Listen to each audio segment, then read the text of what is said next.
Welcome back to the channel. Today, of course, as always, we're talking about Wrexham Football Club. We've got an interesting video today. We've seen the takeover of Rob and Ryan happen nearly 4 years ago, and 4 years on, we're going to be reviewing what's happened to the football club, what's changed, how Wrexham have grown into a global brand and become one of America's biggest football clubs. We've got plenty of talking points. We're going to be talking sponsors, attendances, income, the documentary, how they've grown the women's side. There's going to be everything in today's video. If you're a lover of your stats, this is the video to be, because we've got a lot of interesting talking points. But before we get going in today's video, of course, if you would like to see more Wrexham content on YouTube regarding Wrexham Football Club, everything will be on this channel in the upcoming season, so make sure to get down there and click the red subscribe button. We're on the road to 26,000. I know I sound like a broken record every time I say this, but if there is someone new watching this and you haven't clicked the red subscribe button, it would be massively appreciated, and it'll be on screen here. Everyone who has really generously supported the channel further by buying me a coffee, of course, it's the first link in the description if you would like to support the channel further. Any donations are massively appreciated, and they support the channel even further and help me make the videos go better and better. So without further ado, let's get talking about this magical Hollywood journey of Rob and Ryan. So since the takeover was completed, we saw the takeover happen in February of 2021. It's crazy to think next year it will be 4 years since the takeover was officially completed. It's mad to think it's 4 years now in September that we first heard the rumours that someone wanted to buy Wrexham Football Club. Of course, you might see my video, you can see it. It's 4 years ago today, me talking about the possible people that could have been buying the club. I think we heard like Harry Redknapp, Jamie Redknapp, we heard Hayes Travel. You know, it's crazy to look back on those names now and think that we've got Ryan Reynolds and Rob McElhenney owning the club. So yeah, it's nearly 4 years on now since they officially bought Wrexham Football Club. We expected Wrexham to possibly grow as a club and, you know, see their filmmaking side of things sort of interpreted into Wrexham. I think a documentary was something we definitely expected when they first took over. The first talking point that I do want to talk on is actually our sponsors. Now, of course, like I said, when you get Hollywood owners into a football club, they're going to attract interest from other sponsorships wanting to sponsor the club, wanting their name on the shirt, or, you know, whether it be on the stadium, on the training kits, etc. You're going to want to be on the front of a shirt that's owned by two Hollywood royalty stars.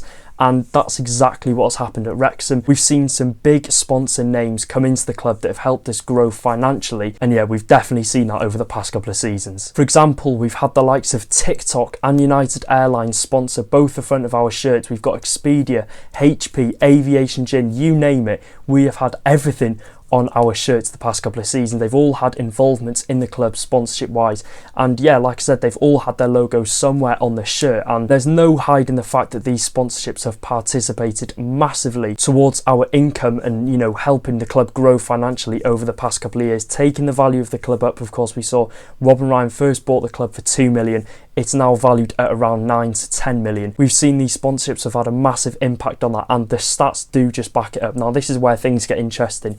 In the 2018-19 season, so 2 seasons before the takeover had even happened, you know, we did not know what was to come in the 2018-19 season. In that year, sponsorship income was £154,000. Now, fast forward to the first season back, 21-22, where we had fans. The sponsorships were worth 1.05 million. The following season, 1.88 million. And of course, now TikTok are no longer on the front of the shirt. We've gone up the leagues. We've got United.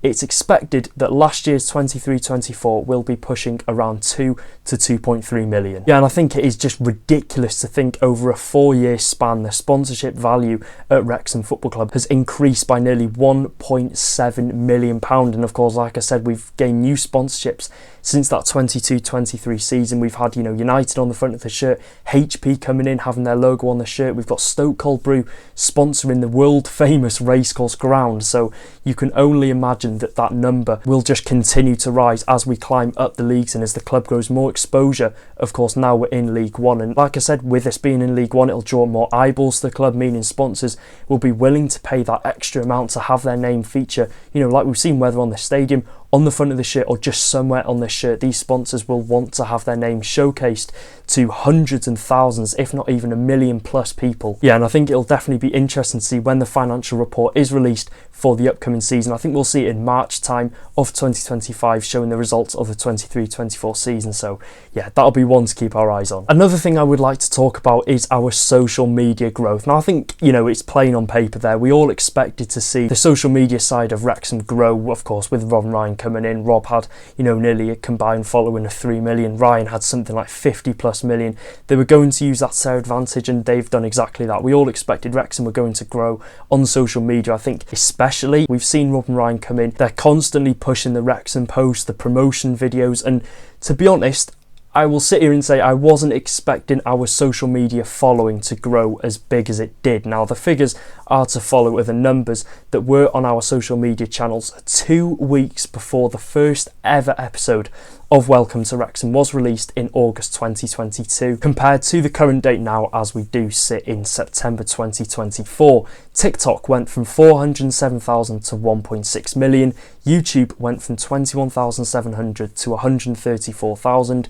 Instagram 131,000 to 1.4 million, Twitter 143,000 to 598,000, and Facebook 56,000 to 372,000. Now, if we're looking at the total following gained compared to the 2022 period, just a couple of weeks before Welcome to Wrexham aired, comparing it to the current day. Before Welcome to Wrexham was released, we were on a combined following of 758,700, and now on the current day, we are sat on a combined following of 4,104,000. That is ridiculous. That is genuinely ridiculous. And I think a team won't have seen a spike like that in following, especially the level of Wrexham. We're not even a championship club, we weren't even a League One club when the majority of these followers were gaining, and the amount of new fans we've had and showed interest in Wrexham and are wanting to keep up to date with everything on social media is just ridiculous. Now, this is something that I do find quite interesting. Of course, it doesn't mean a lot, Instagram, social media following, etc. But,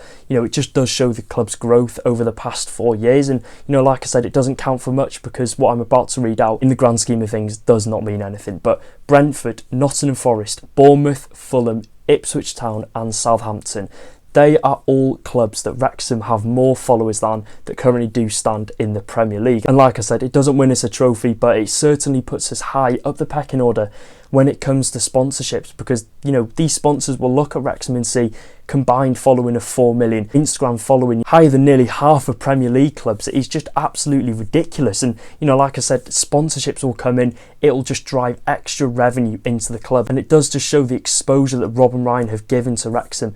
1.4 million Instagram followers for I think we hit 1 million when we were in League 2 is just ridiculous. And my forte now, if you're looking at the YouTube side of things, this season's highlights alone in League 1 are averaging 70 to 100,000 views. So if that doesn't show that the demand and the popularity around the club, then I don't know what does. We do have a large fan base, and it's a fan base that grows from Wales to England to Scotland to Ireland, all the way to the States, Canada, Australia, you name it. Wrexham have probably got a lot of fans from these countries, and that's all down, of course, to the whole point of the video. Rob and Ryan coming in, growing the exposure through certain different pathways, and it is just a magical journey that we've been on so far. And I think something else that has massively helped us, of course, we've seen the different promotion sponsorship videos produced, which include Rob and Ryan. I think the one that sticks out in my mind is when Wrexham were playing Manchester United in the pre-season friendly last year. The promotion video, there was a collaboration between Wrexham and Manchester United, I think got over 10 million views. It got 1 million likes on Instagram, and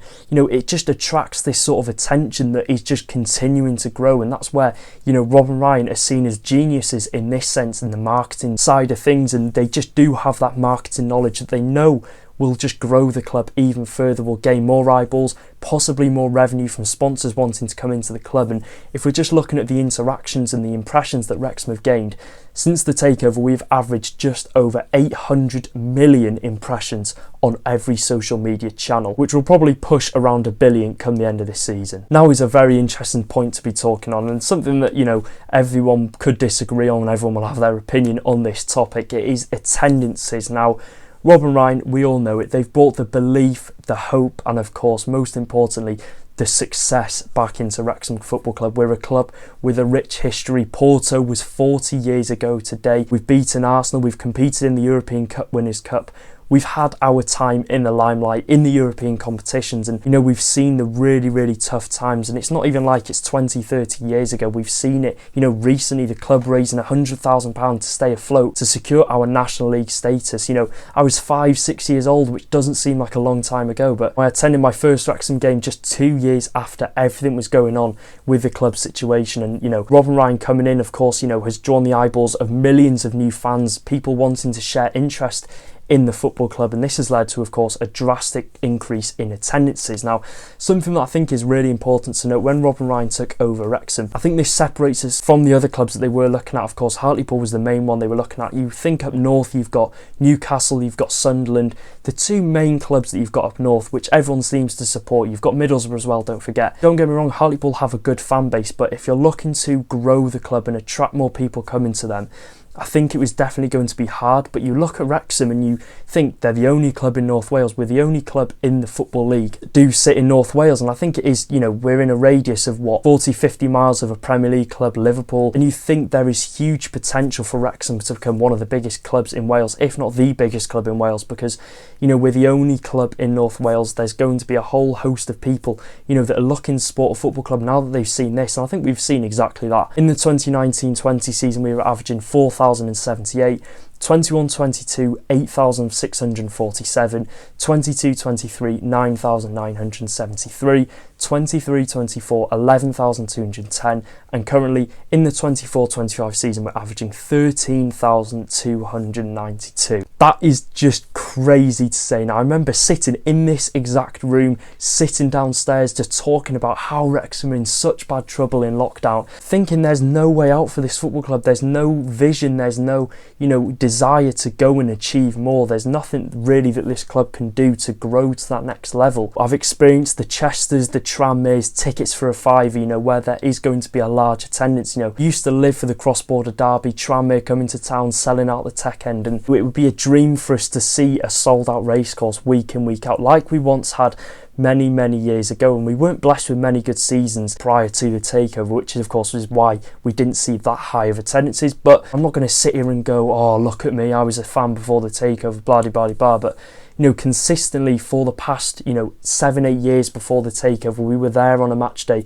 You know, I'd turn up and see Wrexham lose 4-0 to Telford. You know, we watched us nearly get relegated to regional football. We were there for every home game, you know, in that 2019-20 season, where you turn up and you'd think, what are we going to get from Wrexham today? Are we going to get a 4-0 loss? Are we going to get a loss where we've at least shown a bit of heart? But we've also seen the hard times of the 2016-17 season. We followed Wrexham away knowing that there's a 70% chance that we're not going to come away with a result. But these are just all the times that make it worthwhile. And that is why we're living every single second of this magical journey at Wrexham Football Club. And it pays off for every single hard-working, loyal Wrexham fan that has supported the club up and down the country like we've done for the past however long. And, you know, it is more than paying off. Yeah, and if we're going back to our home attendances now, and it seems like this number is just going to continue to rise, of course, you know, we're seeing the numbers there. It's plain on this bit of paper in front of me. We're going up 1,500-2,000 every season, and I might be wrong in saying this, but I think Wrexham is still looking to increase the size of the temporary stand. Not by a lot, but I think it will take our average attendance to possibly around 14,000. So, you know, we're getting closer and closer to that incredible milestone of possibly seeing 20,000 people inside the racecourse ground. That would be ridiculous. And the fact I'm even saying these words right now really is just a pinch myself moment, because who would have thought I'd have been saying those words 4 years ago in lockdown, that Wrexham could have been averaging 20,000 inside the racecourse ground on a match day. Eastleigh at home, the final game before lockdown, where everything changed. Our whole lives as Wrexham fans changed after that home game against Eastleigh, and words can't describe how ridiculous this journey has been at Wrexham. Now we're going to be talking about the documentary Welcome to Wrexham. We're now into the 4th season. We've got the 4th season coming up of Welcome to Wrexham. Now this is something I've spoken a lot on my channel, and how much it's had an impact on the football club, not only growth wise, you know, getting new fans into the fan base, but financially as well. Now, according to a few sources, the documentary is currently raking in £400,000 per episode, which means it's made close to £4 million. But as we've seen, Wrexham don't benefit financially a lot from the documentary. It is just going into Rob and Ryan's pockets, of course. That's why it wasn't on the financial report that was released in March, because it does actually go into a separate company that Rob and Ryan do own. Now, it's been used to grow, of course, the club's exposure, to bring sponsors in. I'd be lying if I said it has not done that. It has done exactly that. The documentary, I think, has been the driving force towards Wrexham's growth, and it's indirectly linked to one big rise in revenue over the past couple of seasons: retail. Now, as we've seen by the financial report, the retail income at Wrexham Football Club has risen substantially over the past 12 months. In 2022, our retail income was 1.3 million. In 2023, our retail income was 3.4 million. In just 12 months, that is genuinely ridiculous. And if we're thinking about the current date now, going up a league, there'll be more people, of course, watching the documentary. This number is probably going to surpass 4 million. It is just crazy, and I can understand, again, you've got to think Rob and Ryan geniuses in this sense, how they wanted to grow the club. Of course, they do need to make some sort of income themselves off this whole Wrexham project, but the fact that they've used this, of course, you know, they've made some really good kits over the years, and you know, when we've got hundreds and thousands of people who've watched Welcome to Wrexham, you know, wanting to be inside the racecourse, probably the second best thing they can do to that is just support the club by buying a kit. And it reached a point, you know, last season where demand was that high that we needed to bring more stock in. If I'm right in saying, over the spell of the documentary period from 2022 to the current day, I'd probably go as far as saying we've sold 60 to 70,000 shirts. And of course, as we've seen over the past 2022, 2023, we've probably raised about £5 million in retail income. And the next talking point is the women's team. Now, Rob and Ryan, this is something they've done a hell of a lot of. They have just pushed the women's team, they've grown the exposure, they've put the women's team on the map. You know, they've done this through the documentary. There's episodes on the women's team in the documentary. And of course, we saw them turn up for the women's game at home to Connah's Quay last March. Now, on the 26th of March 2023, Wrexham broke the record for the highest attendance at a Welsh women's game by a country mile. The previous record was 5,175. In 2023, 9,511 people turned out to the racecourse ground to watch Wrexham Women's beat Connah's Quay and lift the league title. So we've obviously seen the women's team get promoted now. They're just doing so much for not only the men's team, they're doing the community team. I could probably do a whole video on how much they've done for the community, but they've pushed and pushed the women's team. And I think, you know, just overall on this project at Wrexham Football Club, it seems like yesterday that we were sat on the Zoom call. I was sat downstairs in my living room, you know, on the Zoom call with Rob and Ryan, listening to what they were saying, listening to their ambitions, their promises at Wrexham. And you know, that was way before we'd even secured the takeover of Rob and Ryan at Wrexham Football Club. So far, so good. It's not been a bad journey, has it? If you enjoyed today's video and if you'd like to see more of these type of videos, make sure to get in the comment section down below and let me know. Make sure to drop a like. Let's go for 650 likes on today's video. Subscribe, do all that good stuff. Enough of the waffle. Bring on Saturday at home to Crawley Town. Let's hope we can bounce back with 3 points from obviously our defeat on the Monday night away at Birmingham City. Until then, take care guys. Up the town.